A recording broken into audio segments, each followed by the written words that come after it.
Hello નમસ્તે મિત્રો, ફરીથી આપ સૌનું એક નવા વિડીયોમાં સ્વાગત છે મિત્રો। કે ભૂતકાળમાં હું પણ આઈસીડીએસની અંદર બ્લોક કોર્ડિનેટર તરીકે ફરજ બજાવી ચૂક્યો છું। એટલે કે આંગણવાડીના જે કાર્યો હોય છે, આઈસીડીએસ કચેરીના જે કાર્યો હોય છે એના વિશે માહિતી છે। 1.5 વર્ષ સુધી મેં જોબ કરેલી છે અને ત્યારબાદ મેં રાજીનામું આપેલું હતું। એટલે કે આઈસીડીએસ કચેરી ખાતે બ્લોક કોર્ડિનેટર તરીકે ભૂતકાળમાં ફરજ બજાવી ચૂક્યો છું મિત્રો। તો મિત્રો, તો હવે જોઈએ આંગણવાડી તેડાગરના કાર્યો અને ફરજો। તો મિત્રો, તમે જો આ ચેનલ ઉપર નવા હો તો જરૂરથી આ ચેનલને સબસ્ક્રાઇબ કરી લેજો અને તમારા મિત્ર સર્કલમાં આ વિડીયોને શેર કરજો કે જેથી કરીને જે આંગણવાડી કાર્યકર અને તેડાગરના જે કાર્યો છે એના વિશેની માહિતી મળી રહે। ને એમાંય ખાસ કરીને જે આંગણવાડી તેડાગર તરીકે જે બહેનો ફરજ બજાવતા હોય એ અને નવા જે એપ્લાય કરી રહેલા છે જે આંગણવાડી તેડાગર અને આંગણવાડી કાર્યકર માટેના, તો એવા બહેનોને પણ માહિતી મળી રહે। તો એ હેતુથી આ વિડીયો બનાવવામાં આવે છે કે આંગણવાડી તેડાગરના જે કાર્યો અને ફરજો શું હોય છે તે જોઈએ હવે આપણે। તો આંગણવાડી તેડાગરના કાર્યો અને ફરજોમાં નીચેની બાબતોનો સમાવેશ થશે। હવે આપણે જોઈએ 2.1 આંગણવાડી કેન્દ્રના સમય કરતાં અડધો કલાક વહેલા આવી આંગણવાડી કેન્દ્રની સાફ સફાઈ કરવાની રહેશે। 2.2 બાળકોને આંગણવાડી કેન્દ્ર સુધી ઘરેથી લાવવાની તથા પરત ઘરે પહોંચાડવાની કામગીરી કરવાની રહેશે। 2.3 આંગણવાડી કાર્યકરના માર્ગદર્શન હેઠળ લાભાર્થીઓ માટે આરોગ્યપ્રદ પૂરક આહાર બનાવવાની અને પીરસવાની કામગીરી કરવાની રહેશે।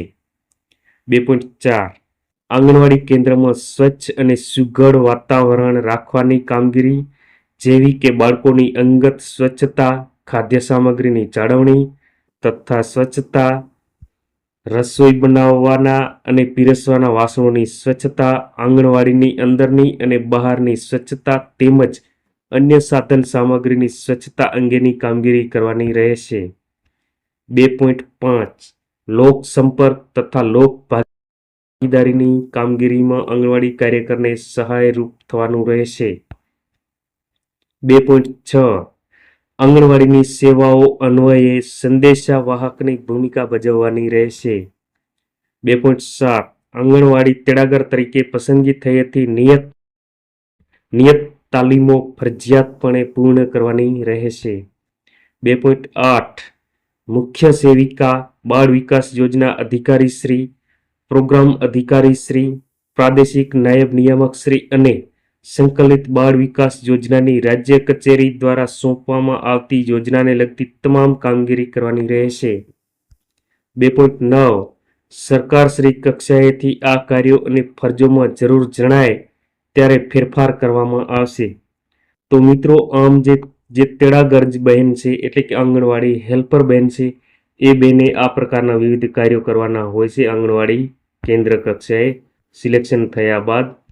તો આ છે આંગણવાડી તેડાગરના કાર્યો। તો જે બહેનો આંગણવાડી તેડાગર બનવા ઈચ્છતા હોય તો એ બહેનો તમે જાણી લેજો કે આંગણવાડી તેડાગરના કાર્ય શું હોય છે। તો આના ઉપરથી તમને માહિતી મળી ગઈ હશે।